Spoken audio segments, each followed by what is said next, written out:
Good morning, Cincinnati. We are live from the Cincy Rain Studios for another episode of the Bearcat Brunch, brought to you as always by our great partners at Live Healthy Hydrate. They are locally owned and operated by emergency medicine certified physicians, nurse practitioners, and registered nurses with 120 plus years of combined experience in critical care medicine, utilizing our knowledge and expertise to maximize our clients' health, safety, and comfort. With 3 locations in the Cincinnati area, LHH offers treatments for weekend recovery, game day prep for hydration, and rapid recovery. As a support medication in conjunction with healthy lifestyles and exercise, some people are experiencing significant weight loss with regular semaglutide treatments to help maximize your weight loss and obtain your health and wellness goals. The initial consultation with our medical staff includes a complimentary consultation with the local nutritionist. Visit livehealthyhydrate.com and check the weight loss feature for more information on semaglutide and nutritional support offered by LHH. They offer the popular Myers cocktail as well as the premium proprietary Crown Jewel cocktail, along with customized treatments such as Glow Up for the Love of Pregnancy and Feeling Slender. Add-on injections such as B12, Toradol, Zofran, magnesium, zinc, and many more are also available. Most IV treatments are $99.99, as well as some custom and premium treatments at $129.99. They do have gift cards, and please make sure to check them out on Facebook, Instagram, X, and at livehealthyhydrate.com. Another Sunday morning, another sunny Sunday morning, but unfortunately, another Sunday morning where we will be discussing a Bearcats loss as they fell at Iowa State 34-17 in a game that they kind of again came out playing quite well, and after the initial surge kind of slipped back into a repeat of what we've been seeing of late. Jeff, good morning. As we customarily do, I will kick it to you for your opening thoughts on the Bearcats loss that now drops them to 5-5 overall. First, let me unmute myself. I don't know. I mean, Sorsby again, not his best.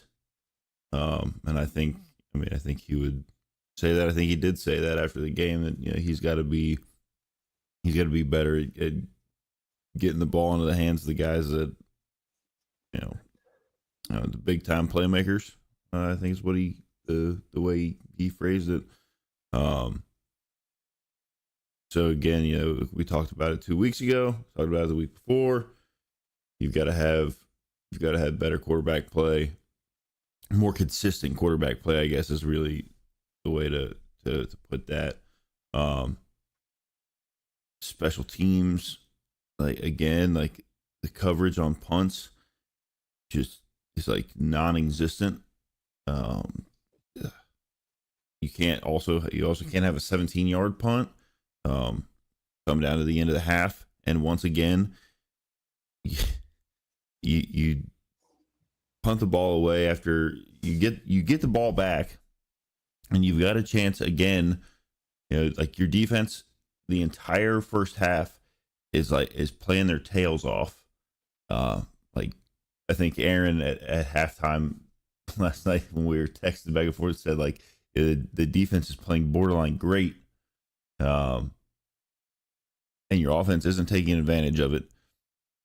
And then we run into the end of the half woes again, and you let them tie it up. They've been playing terrible the entire. Somehow it's tied at half. If you're going to win games, if you're going to do the things that you want to do as a program, this can't happen. Correct. I feel like we're going to ask a lot of rhetorical questions, and probably have been. I mean, we can go in any number of directions to start this off. I mean, you mentioned the end of the half stuff. At this point, these aren't like anomalies where you can go, oh my gosh, this is the first time in 37 years. It's just the same stuff over and over and over again. it is, and I'm going to use a word that usually is used in the context of like with penalties and aggressive penalties, and I mean they're an undisciplined football team because you can't have like it's every week where we're like, well, this part played actually pretty good, but and maybe the result would have been different if these two parts wouldn't have been terrible. But it's every week where we're like picking out something different. You know, the end of the half stuff is consistent, but like this team had been a very good team of not committing penalties. And then they come out and commit, I think the final number was 13, and probably half of them were 13. Like pre-snap, just undisciplined penalties. You know, you're how many I mean, get lined up, know the snap count, be on the same page. Like it is completely undisciplined to do that. It is completely undisciplined to, after a game where you were absolutely dreadful on special teams, to then somehow be worse. Mason Fletcher, 37 yards on average yesterday. Again, coverage. Again, penalty. Like there's really no deep dive needed on that. Like it's crystal clear what's going on in that regard. Defensively, like you said, first half played really great. We talked Wednesday night. I talked up their two receivers. Like neither of them broke 70 yards. Their leading running back coming into the game had 9 carries for 11 yards. The backup had 52, and that was because he had whatever he had on the meaningless fourth down, touchdown run. So he had roughly 30-something yards rushing. And you let their tight ends, who are not a huge focal point of their offense, destroy you. Didn't even mention the fake punt. God. As another special teams gaff on 4th and 9. From their own 40 or something, or 35. I mean, they were deep.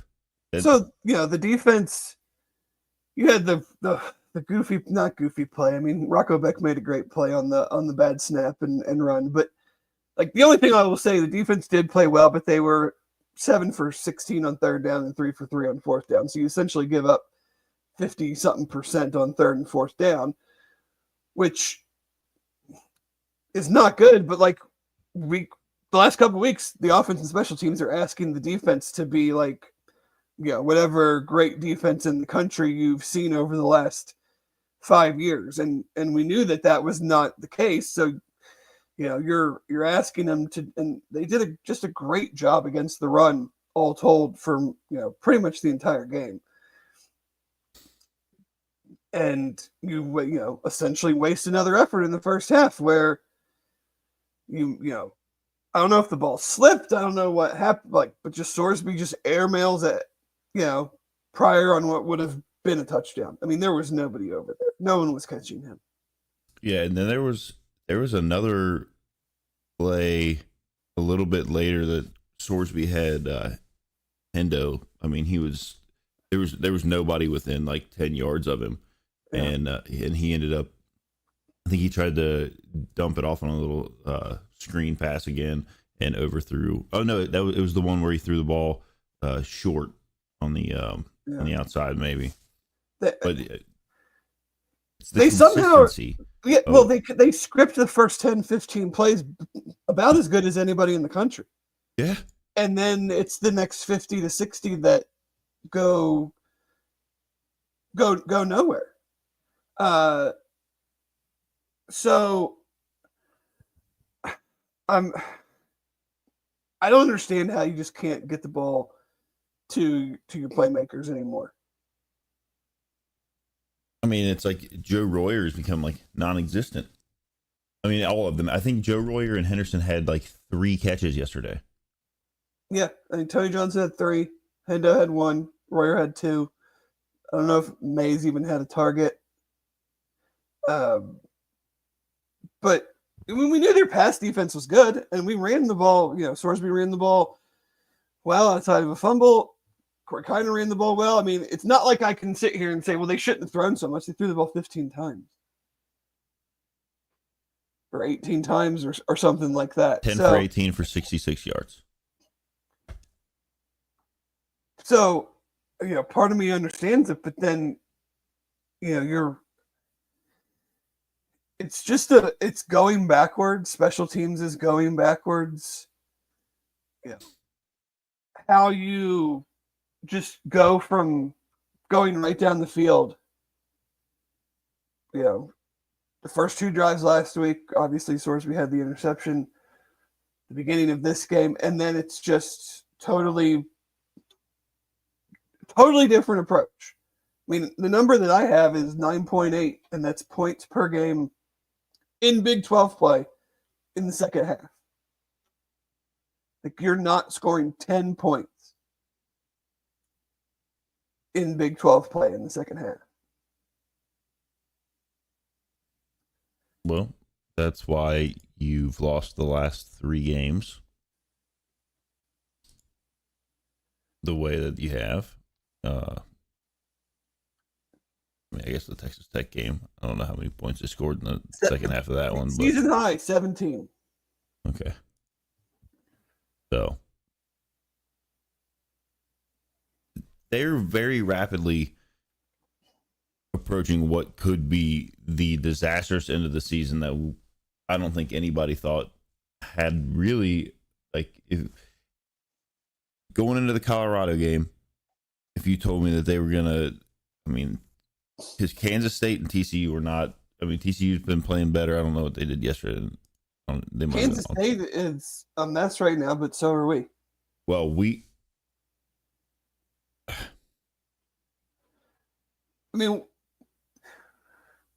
it's so frustrating, Dave.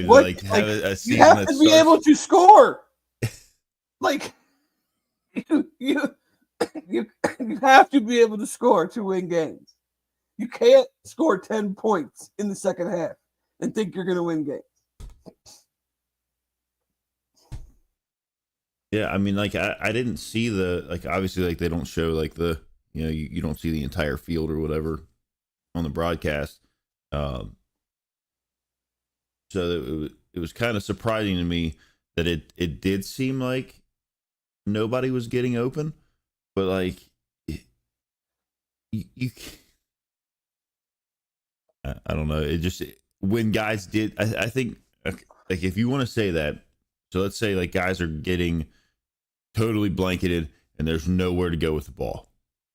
When there are opportunities to hit those guys on passes that weren't even passes that you would expect a college football quarterback to make, the little touch pass to Pryor with nobody around him, seeing when Hendo is wide open. The broadcast pointed that one out.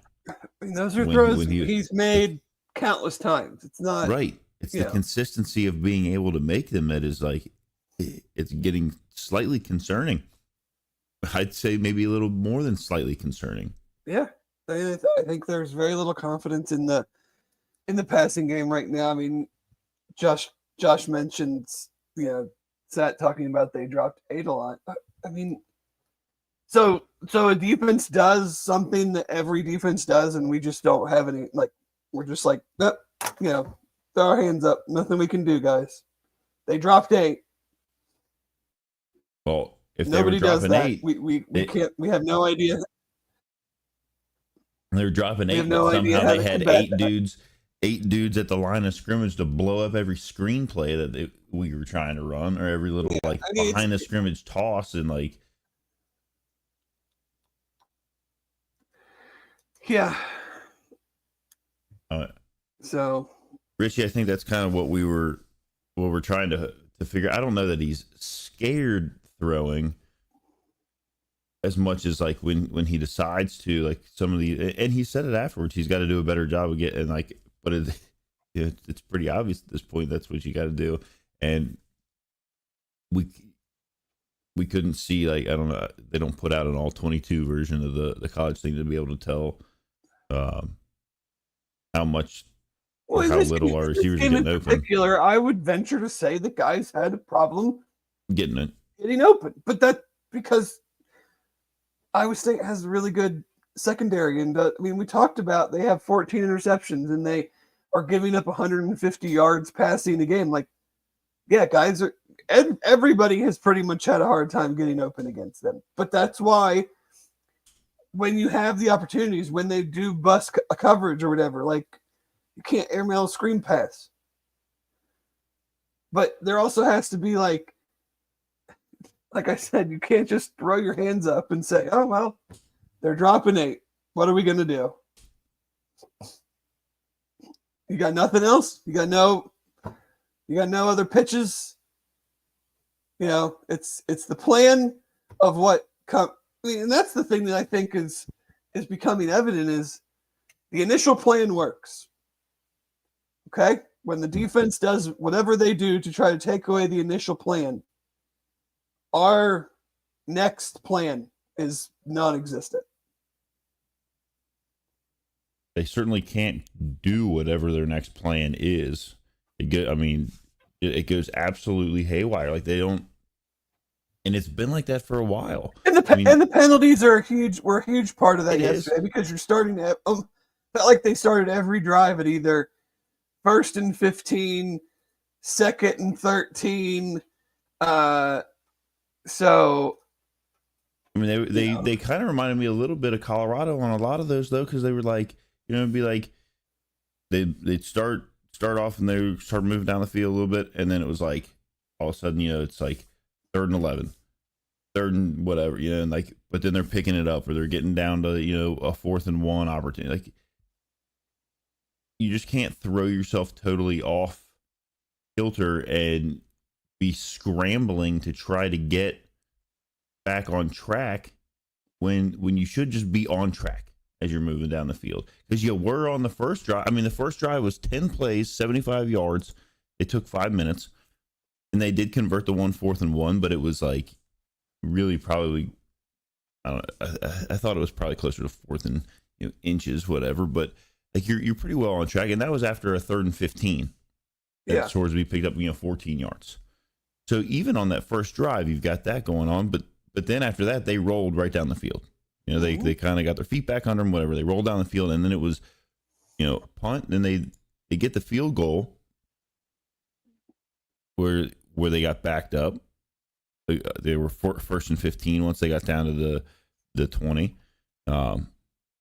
They pick up 3, and then they run. I think there was a hold maybe or something that happened in there that they got moved or stopped, and then you end up with the field goal. So that there's your shining special teams moment as Nathan Hawks hits the field goals. Yep, 1 for 1.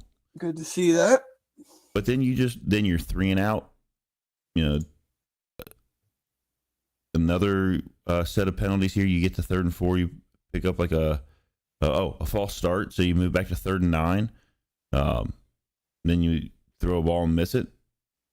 And it's 4th and 9, and then you go to punt it, and you have a delay of game, and then another 3 and out, and then then the disastrous, like, Iowa State gets the ball, you stop them, you get it back, you're like, okay, we're 10-7, let's go down the field, let's get a field goal going into the half, let's do that at minimum, and then you've got Sorsby, I don't know if it was I don't know what happened, but he dumped the ball off, 7 yards behind the line as he was running backwards, and I don't know if it was Pryor or Kiner. Gets blown up back there. Evan Pryor, loss of 7 yards. Mm-hmm.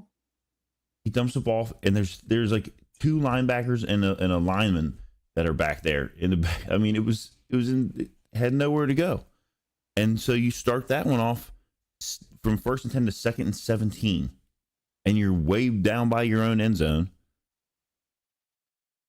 Then it's 3rd and 15, and then we go to punt it, and it was an 18-yard punt that somehow, I mean, it landed a little bit, but it was still landed like the 50, and then kicked back like 30 yards. Then and then you give them, you allow them to. They only have to move the ball like 20 yards, and they kick a field goal. It's more compounding errors, like we talked about last week. It's this play is a bust. Just eat the ball or throw the ball out of bounds. Don't throw it to the guy who's 7 yards behind the line and is around 3 defenders. Like they're just they're compounding their own errors at this point. And I think what Jordan Young had the PI in the end zone. Was that the only defensive penalty? I mean, I'm sure that maybe there was one or two others, but the penalties on the offense, the penalties on the special teams, like I think so, because then the other one was a face mask on offense. Delay of games on special teams, like when you're not purposely trying to take a delay game, like it was 3rd and whatever. Everybody's on the sideline is yelling punt team to get ready. They throw an incomplete pass or whatever happens. It's 4th down. You run out there, you kick. Like, what is where are we having delay of games on punt team? I don't know. How are we snapping the ball over a 6'7" punter? Did that happen? Yeah, like I missed that. It was at the beginning. It was the first punt that he had. Went over his head? He had to, he had to like turn around and pick it up. If people that are watching can correct me if I'm wrong, but he was running backwards to pick it up, and then it was lucky that he, like the broadcast crew was talking about how it was lucky he even got it off. Missed that. And it was I don't know how short that one. I guess that one was 42. There was another short punt in there somewhere. 24 yards. Well, they had it was the second punt. You had a 56-yarder in there, and for your average to net out at 37.6, there had to be some shorties. Yeah, it was a 24-yard punt, and he had to like jump, and it was over his head, and he had to turn around and pick it up, and then he still like kind of curled to the side, but obviously at that point you're just trying to make sure that the ball doesn't get blocked or whatever, you don't get blown up back there. The unfortunate thing is, like, yes, they gave up 34 points. We talked about the 3rd down stuff. There were, 7 of those were on the 4th and the end of the game, just whatever. But like the defense, I think you can say is getting better. Like you can see guys playing better. You can see them as a unit playing better. I mean, they played the run well 2 weeks in a row. And obviously with Corleone going out, like that's going to be just the part of the team that you probably had the most questions on going into the season because of scheme, because of all the new pieces. Like, they're playing better, and you're wasting better than expected performances because your offense and special teams is getting worse. Yeah, I mean, we said at the beginning of the year that we're like, give the defense a little bit of grace while they try to help. And what did I say after the Texas Tech game? Oh, it was nice to see a game where if it needs to be a shootout, maybe we don't win, but we have the offense and the playmakers to be in that position if there's a game where the defense hasn't quite taken the strides. And what do you know? Essentially the exact opposite is happening. We have a defense that is not great, but getting better and playing well enough to keep you in games for your offense that we thought was better to then, poop down their legs and not win games when it's clear the other team's offense is not playing at a really high level. I mean, after our touchdown, let's see, the play or the ones we punted on were 4 plays, 4 yards. This is the first half. So we scored a touchdown, and then 4 plays, 4 yards. Then we had our field goal. And then 3 plays, 7 yards. 6 plays, 7 yards. 3 plays, 0 yards. And then the 1 play minus 2 yards at the end of the half. So but you're not even able to do anything, like to show any semblance of life whatsoever. I mean, minute 34, you take off the clock on that one. That one was 6 plays over 3 minutes, but you only moved the ball 7 yards.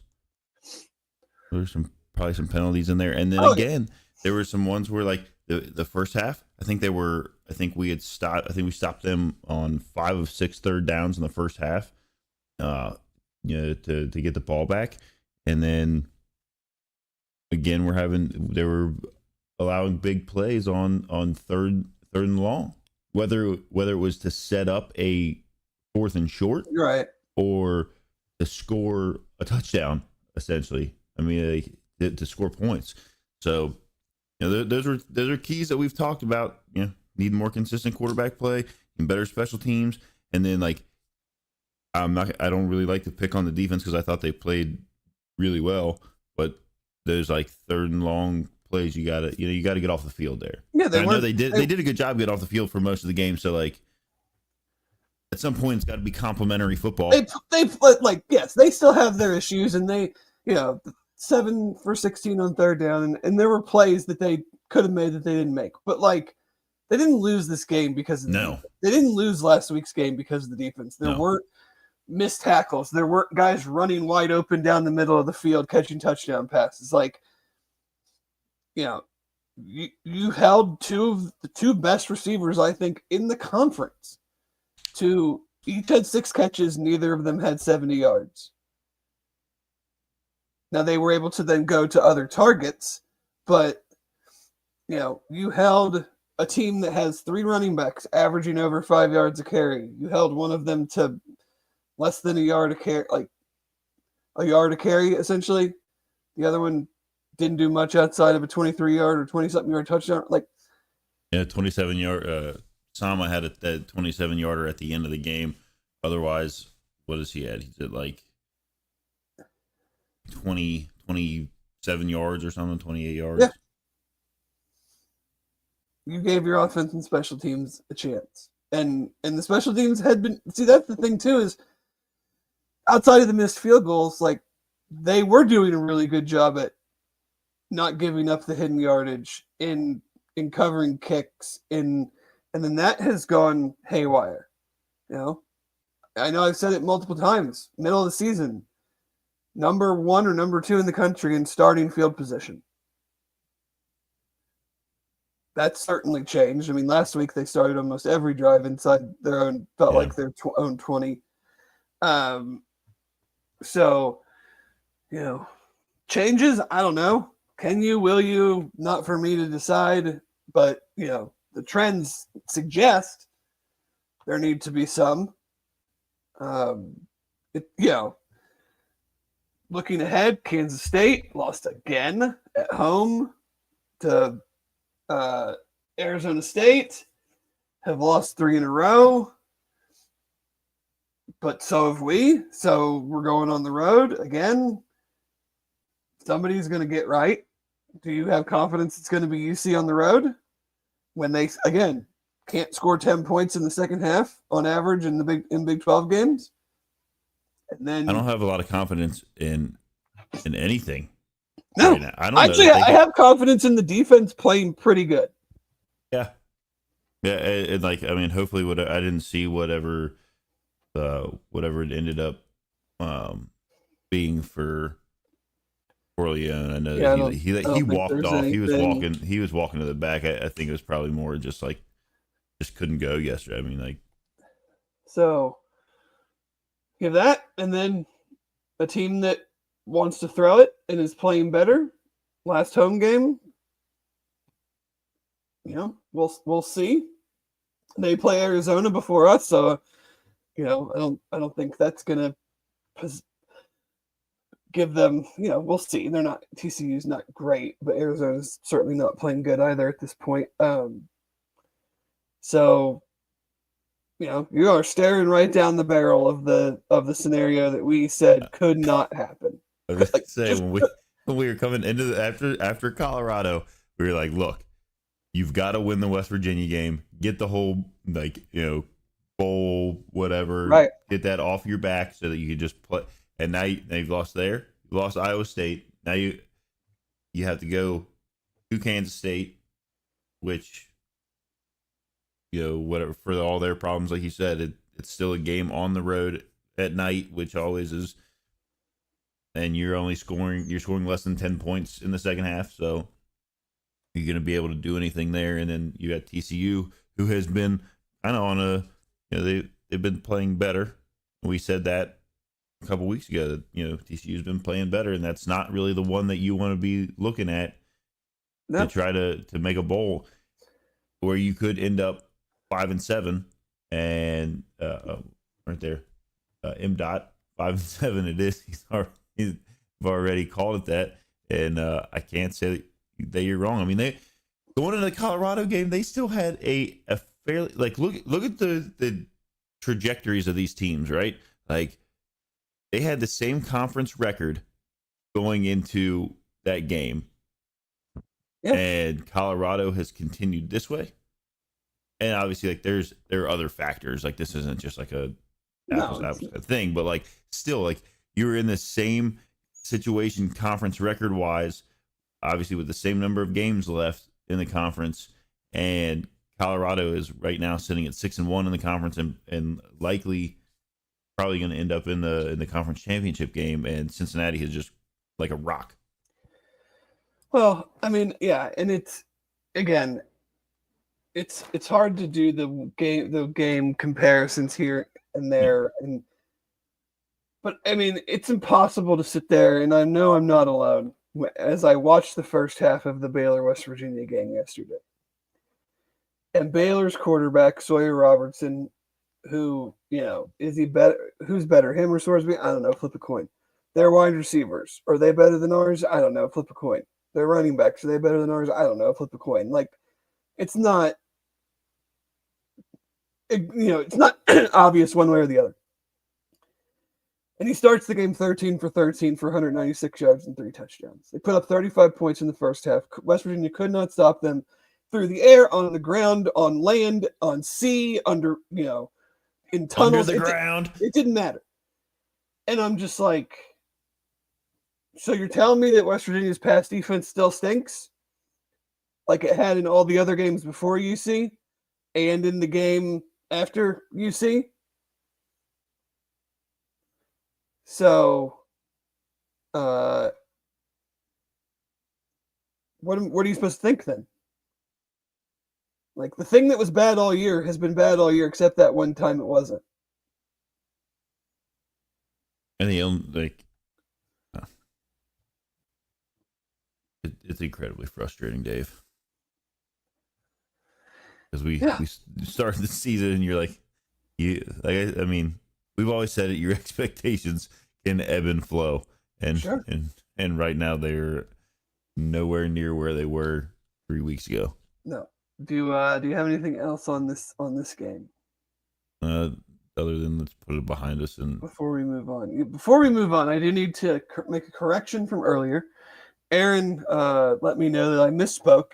We are live from the Cincy Light Studios, so I want to make sure we have Cincy Light Studios all over the greater Cincinnati, Northern Kentucky, Southeast Ohio areas. So big thanks to them. And then I also want to shout out Steve, Bearcat Journal member, who I met last night at the precinct. Hope him and his family and friends had a wonderful dinner.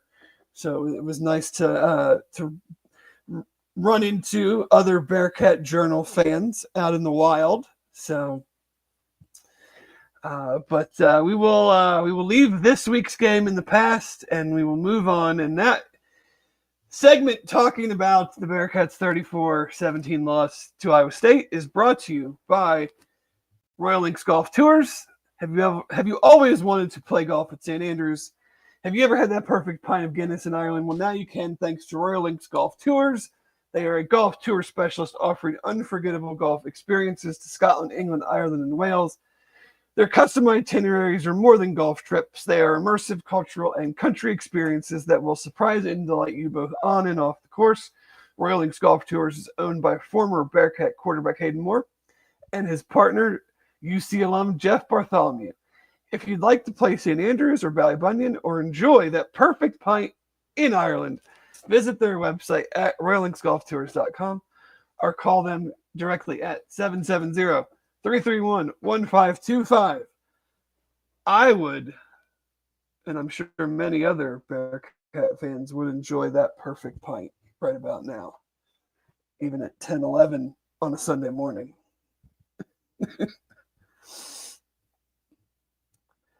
So games from around the country. My teams did not have a good day. So how about you, Jeff? Where should we start with that?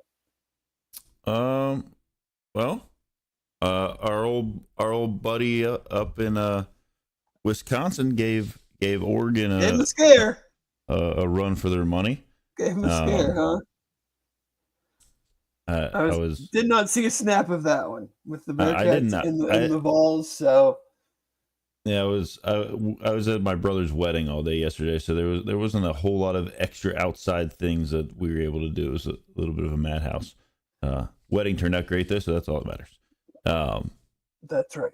But on the way home, I had some people were like sending messages about about the Oregon game because they are all Ohio State fans, so they were very excited, hoping that Oregon was going to lose.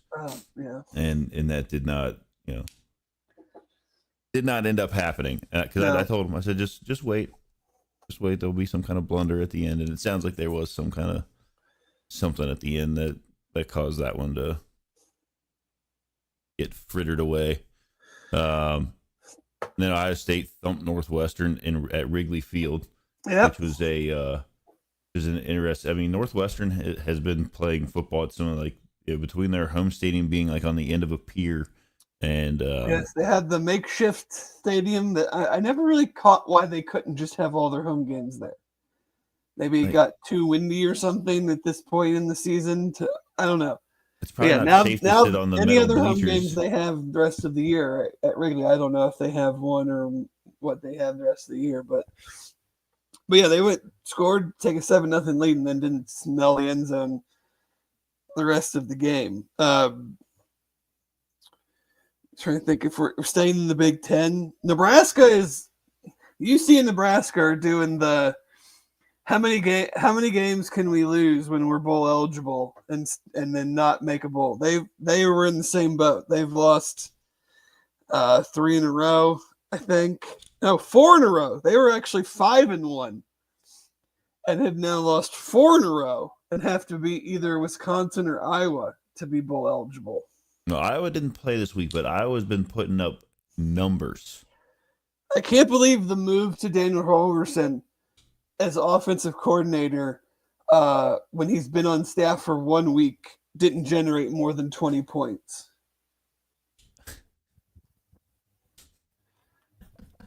That was a stunner that they couldn't score more than that against USC. Well,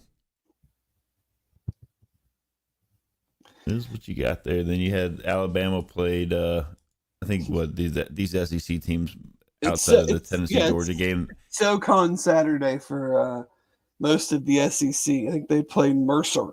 Yeah, so you had all those games going on. Then I know that we had Kansas BYU. We'll talk about just because BYU is in the top 10 or was and will likely no longer be.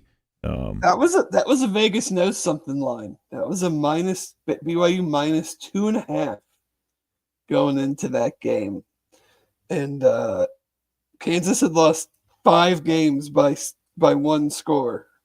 So I don't think it was a huge shock. Probably not like as you look at it, but if you're simply looking at records, quite the upset. Oh yeah, for sure. If you're just looking at performance to date, definitely. Yeah.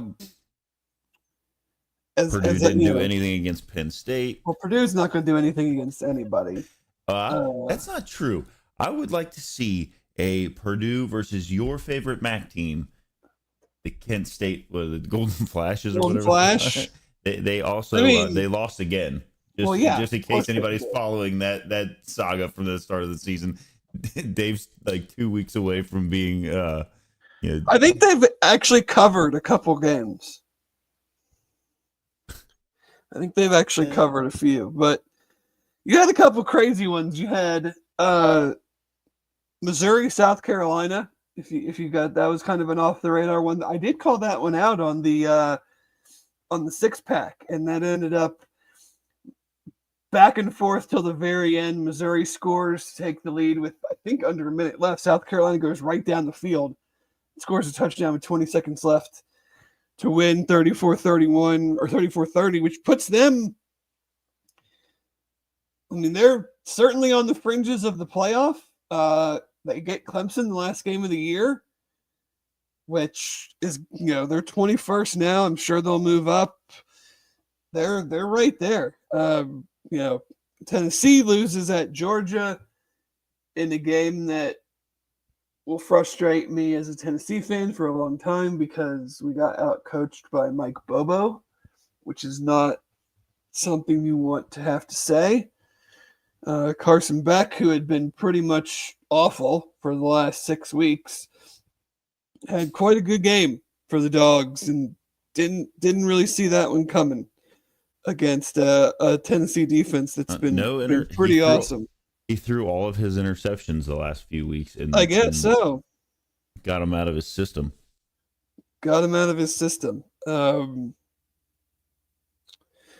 We mentioned Arizona State beating Kansas State. We'll let Aaron and Chad dive more into that. SMU continues to put themselves in this position to make the playoff potentially. Yeah, they're still held off a feisty BC team. BC had a chance, had the ball with 2 minutes left, down 3, on 30-yard line. Couldn't, just offensive line melted. I mean, it was like pressure on top of pressure on top of pressure for 3 straight plays. Louisville dropped a really, really bad one to a really bad Stanford team. Up 14 with 9 minutes to go. Give up a field goal at the very end to lose it. Not a fun flight back from Palo Alto to Louisville, I'm sure. Yeah, New Mexico knocking off Wazoo. Yeah, that one's a surprise. 38-35. That was yeah. Is it Bronco Mendenhall at New Mexico now? He is. You're right. Well, maybe that'll be a formidable program. Joshua asks if things are getting uncomfortable for our old buddy BK. Yeah, they are. I'm not saying they're gonna fire him, but yeah, they're real uncomfortable. Did you see Florida's? Are you saying he's not feeling much like family? No, I don't think any family are hanging out with him right now. Did you see Florida's football account's tweet after the game? No. It was because he broke a table or something last week or the week before or something at his post-game press conference. Oh, is that when he punched the? Yeah, and the Florida account said something to the effect of a picture of him and was like, "Coach Kelly, please don't break our tables this week" or something. Man, Florida. But yeah, I mean, DJ Lagley looks good. I mean, as a Vols fan, that is not a great thing, but we've all made fun of Sunbelt Billy a lot in my circle. But if that quarterback hits, and it looks like he's going to, and they have a freshman running back that has been good, if they can put some talent around him, they have a chance. He's gonna be a really good quarterback. Well, I mean, but it's also another. I know we kind of brought it up. It's you've got a coach that people thought whatever this or that, and then they're like, nope, he's staying. And obviously, we kind of talked about that last week. But you gotta, when the players aren't against the coach, when it would seem that they are on board with him, and then you got to knock off number 22 LSU and make BK a little angry. LSU too they had a weird path that if they had won out and all the favorites won in the SEC the rest of the way, they would have gone to the SEC championship game based on all the tiebreakers. And instead, they've lost 3 in a row. Yeah. Even with that, if they'd have just won yesterday and won out, they won yesterday and won out. Yeah. But that's even worse. You know, we'll talk about like too much, but Colorado is legit really good. Yeah. Like I want to see them in the playoff. I want to see Shedeur and Travis Hunter up against, one of these. I would love to see them play Penn State because I think Penn State's way over it. Like they have no business being in the top 4. Well, I think the BYU loss yesterday, I think ended my scenario of 2 Big 12 teams making it into the playoff. Potentially. That's true because some things have been crazy. So I think for the time being. Oh, jeez. I'm getting called out. I didn't even get the name right. I said Steve. I meant Scott. Thank you, Rachel. I'm a mess right now. Not feeling great. Like just heads all over the place. Oh man. It's why this is one of the higher rated podcasts on places where you listen to podcasts. Jesus. Scott. Sorry, Scott. And Tulane beat Navy. No, we can't. We're not allowed to talk about Tulane. That'll just make me mad. It'll make me. But you can take solace in knowing that you called that one out several weeks ago. That I was right. Yeah, it doesn't really help me. Great, I was right. Great. 35-0 they won. Yeah, I mean, guys lost like 6 games in 2 or 3 years, whatever. Oh well. Jesus. Was it Clemson and Pitt? That game, I actually watched a bunch of that game. That was like one of the noon games that was, what did I say? It was entertaining, not good.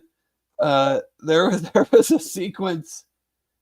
Pitt had the ball on 1st and goal from the Clemson 2 and had like 3 penalties in a row. Ended up kicking a 40-something yard field goal out of it. It was hilarious. There were delay of games, there were timeouts, there were false starts. It was quite funny. And then they end up taking the lead back. Clemson goes down. Cade Klubnik 50-yard touchdown run with like a minute 10, a minute 15 to go to give them the lead, and then they hold on. Which is a big win for the SEC's chances, or the ACC's chances of getting 2 teams in. Like you think Miami's pretty much a lock, SMU's on the fringes, and then Clemson, I guess, if they beat South Carolina, got some help, maybe they could sneak in. Yeah, and then I guess probably before we go anywhere else, there's a the huge game in the Big Ten next week. I know we don't normally like look forward on stuff like that, but you've got the vaunted rivalry between Ohio State and that team out west. The team out west, Indiana. Yeah. Be interesting. 10-0 versus 10-0, or 9-1, I guess. Ohio State's 9-1 at noon.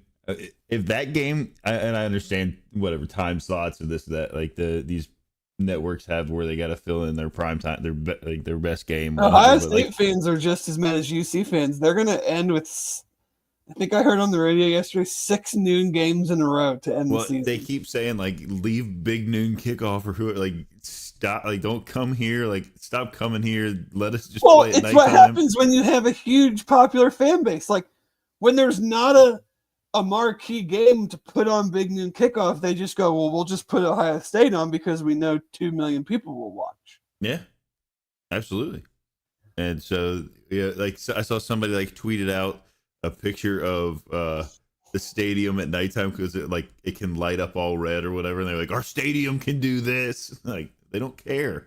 If they need to fill in a primetime game. Like their primetime game has to be on at noon, and that's what you're gonna get. So if Ohio State, Indiana, a matchup like that, two top 5 teams is gonna play at noon.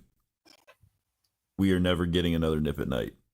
Well, we do already have the early guesses on the final week, and you won't believe it.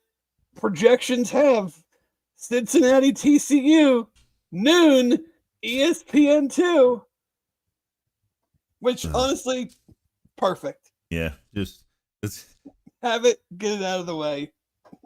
Yeah, at this point, which is not again how we felt a few weeks ago, but no, it's some not. Things.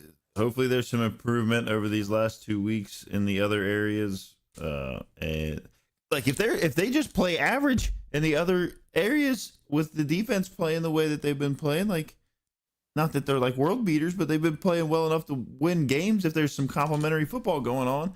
And I know we've regressed back to the first half hour of the show with this, but come on. I'm tired of sitting here on Sunday mornings talking about the failures that happen every weekend. Yep. There wasn't much in the way of UC in the NFL last week. I mean, Alec Pierce did have 4 catches for 81 yards, and Travis Kelce had 8 for 64 yards, and they each had a touchdown. But outside of that, there wasn't anything terribly exciting. Brian Cook had 4 tackles. Sauce Gardner had 2 tackles. Ivan Pace Jr. had 5 tackles and a sack. So, well, not a whole lot going on there. Nope, not a whole lot going on there. We're certainly not anything needing to talk about the stinky Bengals, so don't need to waste any time there. No, don't worry. Things are they're gonna click. Things are gonna happen. Sure. They care. They want to move forward. They've got chances. Yep. It's still there. The possibility is out there. Well, yeah, because the AFC stinks. So, yeah. I mean, it's really going to come down to the Bengals, Broncos, and Colts. Who's going to potentially make the playoffs? Yes, Ed. Worth mentioning, the Grey Cup is tonight. Oh, I'd rather watch that than the Bengals game. Worth mentioning, the Grey Cup is tonight. Zach Caleros going for his 85th Grey Cup. His 85th Grey Cup. It's his 5th Grey Cup in a row. I think if they win, it will be the 2nd or 3rd. I mean, the dude's a first ballot CFL Hall of Famer. Like he's one of the best quarterbacks to ever play in the CFL. Easily. Just wanted to make sure we at least had some good news here. Yeah, I'm going to watch that. You have? Oh, he's gone. I was going to see if he had the broadcast information. Probably for that, like but... an ESPN. Oh, I do. At 6:30 or something. Tune in tonight on I don't know what any of this stuff means for the most part. TSN, CTV, RDS, CBSSN, and CFL Plus. Okay. So maybe CBS Sports Network is your best bet, I guess. If you want to see some Zach Caleros action in the Grey Cup.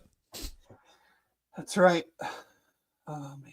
Well, did they announce next week's game? Did I see somewhere it was 7 on ESPN2? I thought I don't know if that was a verified, confirmable tweet that I saw glancing at stuff. Give me a second. Aaron's probably got it. I do. 8 o'clock. 8 o'clock. 8 o'clock. Oh, another 8. Because I said we were playing at night. Yep. At night on the road. We play night when it's not here. We play at night. 8 o'clock. What network? ESPN2. All right. Excellent. And then the week after that, we're going to play TCU at 9 a.m. on a grade school field at St. James. That's where they're going to go play it there on the grass field. All right. Well, I think that about wraps it up. Not a whole lot more to say. Thank you again to Live Healthy Hydrate, to Royal Links Golf Tours, apologies to Scott. Coming to you live from the Cincy Light Studios. 2 games left. Thanks again to everybody that joins us each week, regardless of the results. We love your interaction. We love that you guys hang with us and talk about games no matter what happens. So thanks to Jeff. Thanks to Aaron. Thanks to all of you. We'll see you again next week. Have a great Sunday, Cincinnati.